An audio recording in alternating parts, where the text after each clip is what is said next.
Carlo আনচেলত্তির squad নাকি এক্সপেরিমেন্টের নাম করে ব্রাজিলের সঙ্গে রসিকতা? বিশ্বমানের কোচ হয়েও কেন এমন প্রশ্নবিদ্ধ সিদ্ধান্ত? ফর্মহীন, আনফিট, ফ্লপ ও লর্ডদের ভরপুর এই স্কোয়াড নিয়ে কিসের এক্সপেরিমেন্ট করছেন কার্লো আনচেলত্তি? অথচ এমন দলে জায়গা না পেয়ে টপ পারফর্মাররা বসে আছে বাইরে।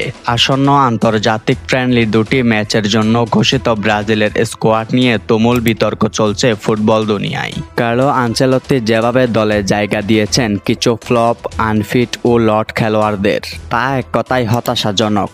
Richarlison, Fabrizio Bruno, Danilo, Alexandro, Fabinho, Rodrigo, এদের অনেকেই ক্লাবে নিয়মিত পারফর্ম করতে ব্যর্থ, কিন্তু তারপরও তারা আনচেলত্তির পছন্দের তালিকায় জায়গা করে নিয়েছে। রিচার্লিসন এখনও কিভাবে জাতীয় দল ডিজার্ভ করে? সে তো ক্লাবেই সময় পাচ্ছে না, আবার জাতীয় দলে। ফাব্রিজিও গত ম্যাচে প্রতিপক্ষ দলের হয়ে গোল ও অ্যাসিস্ট দুটোই উপহার দিয়েছেন, তারপরও দলে আছে। আর মুরিল্লো, সেও ব্রাজিল বনাম আর্জেন্টিনা ম্যাচে দুটি অ্যাসিস্ট করেছিল। মানে এরা দুইজনই একই পাপের পাপী, তাহলে তাকে উপেক্ষা করা হলো কেন? এ কেমন অবিচার? এদিকে পেদ্রো জাতীয় দলে দাঁড়িয়ে থাকা এক মূর্তি, যার কোনো প্রভাবই দেখা যায় না মাঠে। ফাবিনহো, সান্দ্রো, ডানিলো, এরা কবে শেষবার ক্লাব বা দেশকে বড় ম্যাচে পারফর্ম করে জেতালো? রদ্রিগো রিয়াল মাদ্রিদের বেঞ্চে বসে সময় কাটাচ্ছে, তবুও ব্রাজিল দলে জায়গা পাকাপোক্ত, যেখানে বাইরে বসে আছে ইনফর্ম অ্যান্টনি, পেরেইরা, মোরা জুনিয়র, লিওনার্দোদের মতো খেলোয়াড়েরা। এটা কি কোনোভাবেই ন্যায্য? সত্যি কথা বলতে আনচেলত্তিরও এখন মনে হচ্ছে কিছু পছন্দের প্লেয়ার হয়ে গেছে, যাদেরকে সে টিমে রাখবেই, ফর্ম বা ফিটনেস যাই থাক না কেন। যদি তাই হয় তাহলে চিন্তা ভাবনা করার কোনো কারণ নেই।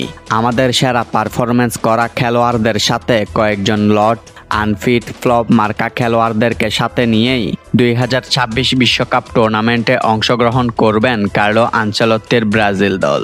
অনেকেই অপেক্ষা করছেন নেইমারকে নিয়ে আলোচনার জন্য। নেইমারকে নিয়ে কোনো আলোচনা হয়নি, কারণ তিনি এখনও পুরোপুরি ফিট নন। তবে যদি নেইমার জুনিয়র জাতীয় দলে ফিরতে চান, তবে পরবর্তী কল আপের আগে পুরোপুরি ফিট হয়ে 90 মিনিট মাঠে প্রমাণ দিতে হবে, নয়তো 2026 বিশ্বকাপও মিস করতে পারেন তিনি। শেষ কথা হলো, যদি এক্সপেরিমেন্টই করতে হয় তাহলে আপনি টপ পারফর্মারদের নিয়ে করুন, আনফিট ও ফ্লপদের নিয়ে নয়। না হলে এই স্কোয়াড ব্রাজিলের নয়, বরং এক্সপেরিমেন্টাল সার্কাসে পরিণত হবে। কার্লো আনচেলত্তির এ কেমন এক্সপেরিমেন্টাল নামক সার্কাস, যে জায়গায় যোগ্য খেলোয়াড়দের মূল্যায়ন নেই, অযোগ্য খেলোয়াড়দের মূল্যায়ন বেশি। কার্লো আনচেলত্তির এই ঘোষিত স্কোয়াডটি আপনার কাছে কেমন লেগেছে?